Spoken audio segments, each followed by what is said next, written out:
जिस पेस से सब कुछ बदल रहा है मैं भी समझने की कोशिश कर रहा हूं, समझाता हूं मैं क्या समझ पाया।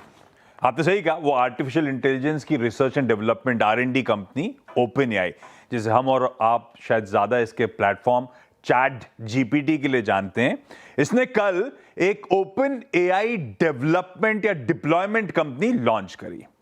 इस नई कंपनी से बेसिक आइडिया है कि ऑर्गेनाइजेशंस जो अपना आर्टिफिशियल इंटेलिजेंस सिस्टम बिल्ड और डिप्लॉय करना चाहती हैं, उनके डिजाइनिंग में अब ये कंपनी मदद करेगी। आसान शब्दों में इसे कहिए आप, एक बड़ा शिफ्ट है एआई कैसे बेचा जा रहा है।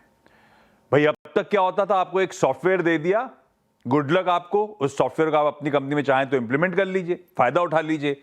दूसरा तरीका यह है कि मैं आपके गैराज में अपने मैकेनिक्स भेज दूं, वो आपकी गाड़ी बनाने में मदद करें। यही ये कंपनी करने वाली है। ये कह रहे हैं ओपन एआई, अब इनका चैट जीपीटी है तो बड़ा पावरफुल, पर ज्यादातर मेरे ख्याल से बड़ी कंपनीज को ये समझ में नहीं आ रहा है उसको अपने पुराने सिस्टम्स में कैसे मर्ज करें, कैसे प्लग इन करें। और इसी के लिए ये लोग फॉरवर्ड डिप्लॉयमेंट इंजीनियर्स उनका गठन कर रहे हैं, उनको इंट्रोड्यूस कर रहे हैं। बेसिकली एआई एक्सपर्ट्स होंगे जो आपकी कंपनी में काम करने के तरीके को रीडिजाइन करने में आपकी मदद करेंगे। और इसके लिए ये टुमारो नाम की एक एआई कंसल्टिंग और इंजीनियरिंग फर्म है, उसे एक्वायर कर रहे हैं, जिसके पास 150 एक्सपीरियंस फॉरवर्ड डिप्लॉयड इंजीनियर्स और डिप्लॉयमेंट स्पेशलिस्ट हैं, जो अब ओपन एआई डिप्लॉयमेंट कंपनी में कामकाज कर रहे होंगे।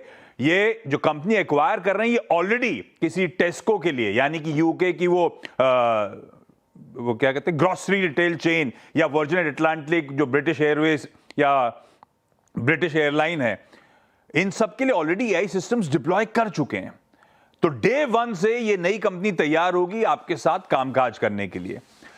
अब से इन्होंने ये भी मेंशन करा है कि 19 लीडिंग ग्लोबल इन्वेस्टमेंट फर्म्स जैसे कि TPG, advent, Ben capital, Brookfield के साथ हमने करार करा है। इवन कंसल्टिंग और सिस्टम इंटीग्रेशन फर्म्स पार्टनर होंगी, कैपजेमिनी और मैकिन्जी जैसी। मेजॉरिटी लेकिन ओपन एआई ओन कर रहा होगा और कंट्रोल कर रहा होगा इस नई डिप्लॉयमेंट कंपनी को। क्यों स्ट्रीट नर्वस हो रही है, या क्यों इंडियन आईटी नर्वस है? एक तो सब एआई को लेकर कंसर्न है कि सेवाएं सस्ती हो जाएंगी, सर्विसेज चीप हो जाएंगी। और यहां पे हो क्या रहा है, ओपन एआई अब अपने आप को एक सिर्फ सिलिकॉन वैली की लैब नहीं, एक ग्लोबल कंसल्टिंग जायंट के तौर पे पेश कर रहा है, अपनी मसल्स फ्लेक्स कर रहा है। शायद उस बात की नर्वसनेस अब ज्यादा आपको पूरे आईटी इंडस्ट्री में इंडिया में नजर आ रही है। शुक्रिया आशीष।